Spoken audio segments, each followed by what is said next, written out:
अयोध्या में बाबरी मस्जिद 5 सदियों तक मौजूद रही। मस्जिद शहीद करने के तकलीफदेह मनाजिर आज भी दुनिया भर के मुसलमानों के ज़हनों में ताज़ा हैं और अब मस्जिद के मकाम पर मंदिर की तामीर नाम नेहाद भारतीय जमहूरियत के मुंह पर हमेशा बदनुमा दाग के तौर पर मौजूद रहेगा। बोल हम नहीं बात करते, इंडिया की बात नहीं, क्या पूरी दुनिया नहीं इस टाइम बात कर रही? उनके जो प्राइम मिनिस्टर है वो popular all over the world वो इस टाइम आई थिंक आप ट्विटर को ओपन करते हैं, आप ट्रेंडिंग को देखते हैं, इंडिया इंडिया इंडिया इंडिया भरा पड़ा हुआ इंडिया हर जगह पे। वो क्यों है? थाईलैंड की राजधानी बैंकॉक से करीब 70 किलोमीटर की दूरी पर है अयोध्या शहर। यहाँ पे जितना टैलेंट हमारे पाकिस्तान में पाया जाता है, हाँ। शायद इंडिया से हम ज्यादा इंटेलिजेंट हैं। तो फिर सर कैसे हम क्यों नहीं 5वीं बड़ी इकॉनमी बन गए? लेकिन सबसे अधिक ध्यान खींचता है इस शहर का नाम अयोध्या, जो लगभग भारत के अयोध्या जैसा सुनाई देता है। हमारा सबसे बड़ा मसला ये कि हमें पाकिस्तानियों को लगता है कि हमसे बेहतर दुनिया में कोई नहीं है। तो क्योंकि अब आप अगर देखें इंडियन क्रिकेट टीम उठा के देखें तो 3 से 4 हैं जो मुसलमान क्रिकेटर्स हैं, शामी हैं और सिराज हैं। हमारा एक ही खिला था दानिश कनेरिया, और आपको पता है आज वो कहाँ पे हैं। ठीक लोग अफसोस के साथ कहना पड़ रहा है कि यूएई में 14 अगस्त को पाकिस्तान का झंडा तो नहीं लगाया जाता, लेकिन 15 अगस्त को इंडिया का झंडा भी लगाया जाता है और राम मंदिर की इफ्तिताही तकरीब पर उनके भगवान राम की तस्वीर भी चलाई जाती है। खुशकिस्मती से हम मुसलमान पैदा हो गए हैं, ठीक है, अदरवाइज मुसलमानों वाले मामलात हमारे अंदर कम ही है। हम भक्त 22 जनवरी को रामलला की प्राण प्रतिष्ठा में अयोध्या आने को आतुर हैं। प्रयागराज के एक राम भक्त ने दुनिया वाहवाही कर रही है। अमेरिका के अंदर रैलियां, उसके बाद न्यूजीलैंड के अंदर, पूरी दुनिया के अंदर उस मंदिर के लिए रैलियां निकाली जा रही है। जब अयोध्या की स्थापना हुई उस वक्त तक रामायण थाईलैंड तक पहुंच चुकी थी, जिसे यहाँ रामाकियन कहा जाता है। हैं तो वहाँ हम अब देख रहे हैं कि कश्मीर के अंदर सेलिब्रेशन हो रही है राम मंदिर के लिए। इवन के मुस्लिम्स जो है वो बहुत ज़्यादा मुस्लिम्स जिनकी वीडियोस वायरल हो रही हैं यूट्यूब पे कि भाई मुस्लिम्स निकल के मोदी को राम मंदिर के लिए बोल रहे हैं, भजन गा रहे हैं या फिर प्रेस कर रहे हैं मोदी को। इंडिया हमसे बहुत आगे चला गया, हम वहाँ पे सोच भी नहीं सकते अगले 10-15 साल जाने का। और थाईलैंड में अयोध्या नाम का शहर है जिसकी स्थापना 1350 में हुई थी। इसे अयोध्या से जोड़कर देखा जाता है। इसकी स्थापना राजा रामातिबोधी एक ने की थी। जो मुस्लिम कंट्रीज के लीडर्स हैं उन्होंने भी मुबारकबाद दी है। हाँ तो वो तो उन्होंने देनी है, बिजनेसमैन लोग हैं। वो कहते हैं थाईलैंड यूं तो बौद्ध प्रभुत्व वाला देश है, लेकिन यहाँ के शाही परिवार ने हिंदू धर्म से जुड़ी कई रीतियों को अपनाया हुआ है। मंदिर उन्होंने बना लिया, अच्छा तो वो मंदिर नहीं मकसद ये टेक्नोलॉजी यूज की, हाँ, कि वो मजहब में भी अपने आप को लेके चल रहे हैं और दुनिया में टेक्नोलॉजी में मकसद ये है बात। मेरे ख्याल में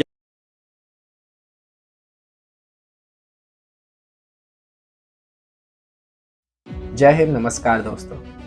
तो दोस्तों जैसा आप सभी को पता है कि 22 जनवरी भारत के लिए कितना ही ज़्यादा खुशी का दिन था, क्योंकि दोस्तों इस दिन 22 जनवरी को दोस्तों भारत में राम जी अयोध्या आए थे और उनके प्राण प्रतिष्ठा में दोस्तों पूरे भारत में जो खुशी मनाई थी, जो जश्न मनाया, जो पूरे भारत को सजाया गया, दोस्तों देश दुनिया भर में आज दिन की बातें हो रही है।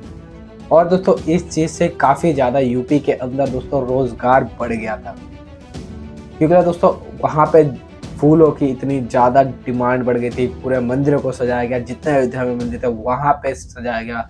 और दोस्तों आसपास जितने खाने पीने जो होटल्स थे दोस्तों उनके कीमत बढ़ गई थी, कि टूरिस्ट आए थे, इतने सारे लोग आए थे वहाँ पे, जिसकी वजह से जो लोग कहते थे कि मंदिर बनाने से क्या होगा, दोस्तों मंदिर बनाने से बहुत ज़्यादा रोज़गार बढ़ चुका है यूपी के अंदर। तो दोस्तों आइए देखते कि पाकिस्तान मीडिया इसके ऊपर क्या रिएक्शन करती है।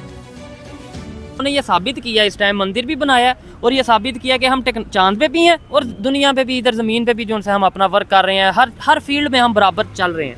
अच्छा, इस मामले में तो मैं ये कहूँगा कि ये तो एक छोटा सा सेक्टर है, अच्छा, जिस साइंस का सेक्टर जिसमें आप तरक्की कर सकते हैं, और पाकिस्तान में भी तरक्की हो सकती है इस तरह की। लेकिन यहाँ पे जो वर्क करेगा, जो मस्जिद और मंदिर की बात की है तो वो तो यहाँ पे भी बन रहे हैं, ठीक है, वो मसला नहीं है। हमारे साथ मसला सारा यही है कि हम किसी अरेंजमेंट में नहीं हैं। पूरी वर्ल्ड में आप देखेंगे जहाँ पे रूल्स वगैरह बनाए जाते हैं और उनको फॉलो किया जाता है, हाँ। और वहाँ पे आप स्टेबिलिटी, पॉलिटिकल स्टेबिलिटी भी देखते हैं और आवाम के अंदर जो है वो बूस्ट भी देखते हैं हर लिहाज से, कि भाई वो कारोबार भी करते हैं, तरक्की भी करते हैं।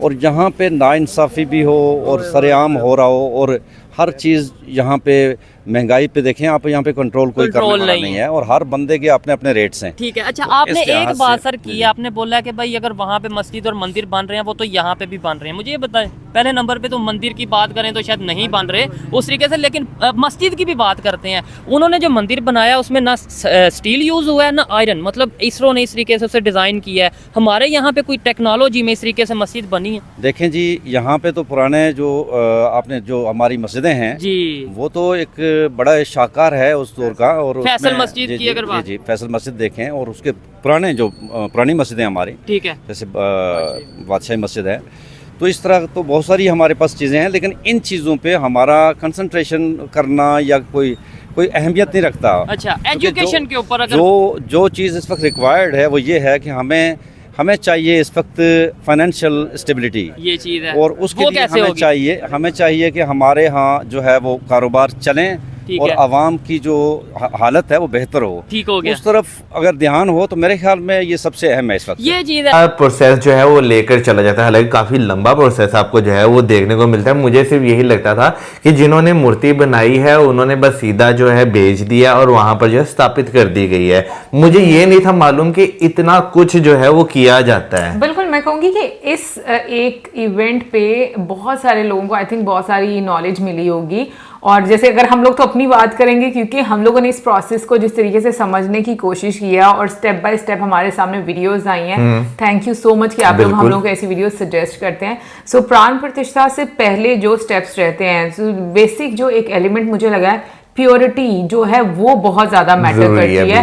क्योंकि अगर हम ग्रास की भी बात करें जो इस्तेमाल की जाती है, फिर उसके बाद आप देख लो कि जो चंदन और शहद का भी इस्तेमाल किया जाता है जब आंखों को बंद किया जाता है, फिर पानी में जब उसको रखा जाता है, लेकिन उसके अंदर कुछ और भी जो ऐड किया जाता है उसका वो हमें नहीं मालूम पता, वो जरूर बता दीजिए कि उसका क्या ताल्लुक होता है मूर्ति से, कि मतलब वो क्यों उसमें ऐड किया जाता है, वो सारी चीजें। फिर घी में ग्रेन्स जो है उनके ऊपर रखना, फिर घी में जो है उसे जो है रखना थोड़ा सा। हाँ, फिर उसके बाद मतलब जिस तरीके से वहां पर स्थापित किया जाता है और जिस इंसान के द्वारा ये सारी चीजें की जाती हैं उसका प्योर होना, उसके अंदर एक भगवान को लेकर उस तरीके की एक कह लें कि महापुरुष की बात की है। सो मतलब स्टेप बाय स्टेप सारी चीजें जो हैं वो आप देखें फॉलो की जाती हैं। अच्छा, मैं एक चीज़ के लिए बहुत ज़्यादा ना क्यूरियस थी जानने के लिए, जो कि इस वीडियो में फाइनली दिखाई भी,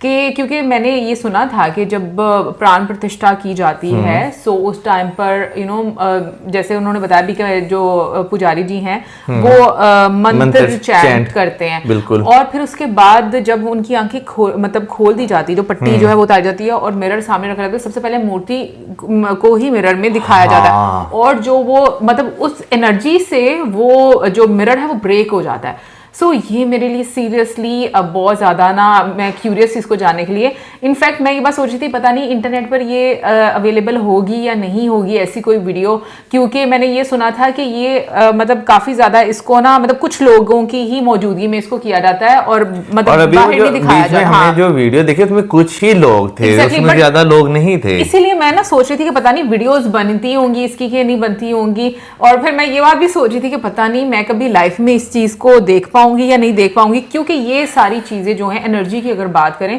तो वाकई में एनर्जी बहुत ज्यादा मैटर तो करती है, ये तो हम सबों को पता है, लेकिन ये कुछ ऐसा था जो हमारे लिए बिल्कुल नया था और जिसके बारे में हम देखना चाह रहे थे। ये इससे पहले अगर मैं बात करूँ ना तो मैंने जो है ना जो रामलला की जो मूर्ति थी उसकी जो पिक्चर मैंने देखी थी जहां पर जो है ना उनकी आंखों पे पट्टी बांधी हुई थी, वो मैंने सोशल मीडिया पे काफी ज्यादा सर्कुलेट जो है वो होती हुई देखी है। लेकिन आज की वीडियो में अगर मैं बात करूँ बहुत सारी ऐसी बातें जो जितने का हमने जिक्र किया है मुझे किसी का मालूम नहीं था। ये तो वैसे गौरव सर को जो है इसका क्रेडिट जाता है क्योंकि उन्होंने शॉर्ट में बताया है, लेकिन उन्होंने काफी जो है ना क्लियर कट यानी पॉइंट टू पॉइंट उन्होंने बात जो है वो बताई है। तो ये चीज जो है ना मुझे काफी अच्छी लगी है जानकर। और बीच में हम बात करना चाहेंगे जो पानी की बात की है कि पूरी दुनिया से जितने भी होली रिवर्स हैं पानी जो है वहां से आता है, तो एक हमने जो है हाँ बिल्कुल जो हमने यहाँ पे देखा, हमें बहुत खुशी हो रही है वो शेयर करते हुए। एक मुस्लिम मैन है जो कि शारदा से हैं, शारदा जो कि शारदा पीठ है, टेम्पल एक बहुत एंशिएंट टेम्पल है, वहां से उन्होंने पानी कलेक्ट किया और इंडिया जो है भेजा कैसे वाया ब्रिटेन उन्होंने इंडिया वो पानी जो है वो भेजा और हमें इतना अच्छा लग रहा था। सो मतलब हम क्योंकि ये मेरे चीज़ माइंड में मेरी चीज़ थी कि मतलब डिफरेंट कंट्री से जो है वो होली वाटर जो होली रिवर है उनसे लेकर भेजा गया। बट पाकिस्तान से भी ना मुझे थोड़ा सा ना ऐसे लग रहा था कि मुझे याद है कि पाकिस्तान से भी किसी ने भेजा है, बट ये वाला नहीं मुझे पता था बिल्कुल भी। सो ये मेरे लिए बहुत नया था और मुझे बहुत अच्छा लगा जानकर। ऑनेस्टली बोलो तो मुझे बहुत खुशी भी हुई है। हमें ये था कि अगर भेजा होगा तो जो सिंधु नदी है मुझे लगा उसका जो है पानी भेजा होगा, लेकिन जो है इसका शारदा क्योंकि वो मंदिर इतना ज्यादा सुंदर बना है, 1000 साल तक वो टिका रहेगा। अब दोस्तों आने वाले टाइम में बहुत ही ज्यादा टूरिस्ट वहां पे हलचल होती रहेगी और आसपास अब कई सारे होटल भी बनेंगे, बड़े बड़े कंपनियां वहां पे अपने प्लांट लगाएंगी, जिससे कि यूपी के अंदर काफी अच्छा बिजनेस होगा। और दोस्तों इस चीज की खुशी जितना ज्यादा भारत के अंदर मनाई गई दोस्तों, उससे कई ज्यादा खुशी दोस्तों भारत के बाहर भी जो भारतीय रहते हैं दोस्तों, विदेशों के अंदर 60 देश ऐसे थे जिन्होंने उस दिन को जश्न मनाया।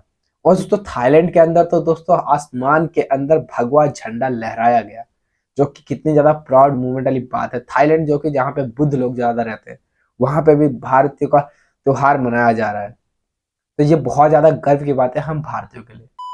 अगर दोस्तों आपको वीडियो अच्छी लगी हो तो प्लीज इसको लाइक कर देना, कमेंट जरूर करना, अपनी राय जरूर बताना कि क्या लगता है क्या होगा, और सब्सक्राइब कर लेना ऐसी न्यूज़ देखने के लिए। और दोस्तों 1 लाइक जरूर कर देना, क्योंकि यार वीडियो बहुत मेहनत से बनती है, बहुत ज़्यादा रिसर्च करके लाना पड़ता है, बहुत मेहनत लगती है। तो आपका 1 लाइक मेरा कॉन्फिडेंस बढ़ा देगा।